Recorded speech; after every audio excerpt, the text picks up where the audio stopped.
last year when my best friend was diagnosed with cancer and died 3 months later, right before Christmas. And I struggled with coming to terms and putting a finger on those emotions. So I wrote this in like a fit one day. There was nothing I could do but miss her.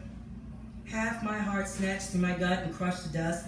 Far away and in my dreams she slipped away without a sound.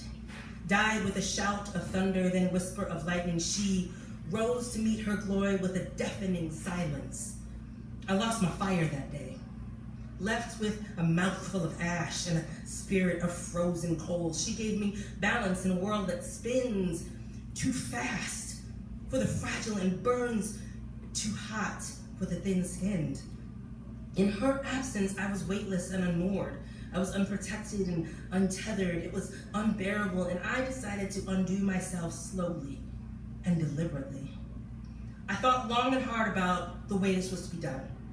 How does one go about unmaking a spirit? How does one sit down and actively disassemble?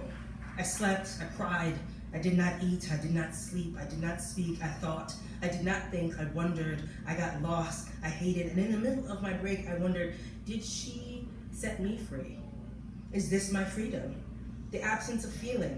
My grief was smooth and slick, clear to the bottom, endless and onyx. Her absence was foggy and sticky like August in Georgia. And my mantra that got me through the days was, well, fuck. I needed her, I wanted her, I craved her. But in her last days, the misery was more than one person should have to bear.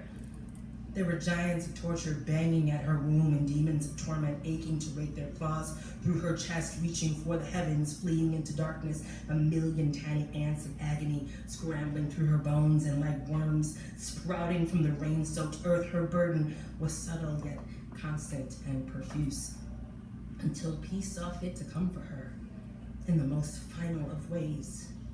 I should not begrudge her that, and I resent the fact that I do. So I cut myself, I wept, I cut myself some more, and I stared at the darkness and dared it to come for me too. And because I am frail too, I met the darkness with a knife and a razor and a pillbox and a gun. I met it with a train and a car and a bus. I met it with my chest and my hands and my anger and my heartache. My sorrow yelled and screamed, she left me behind on purpose. And the only thing I was equipped to do, the only thing I was brave enough to do, in my pathetic despair of left behind and scraped together gloom and melancholy, was miss her.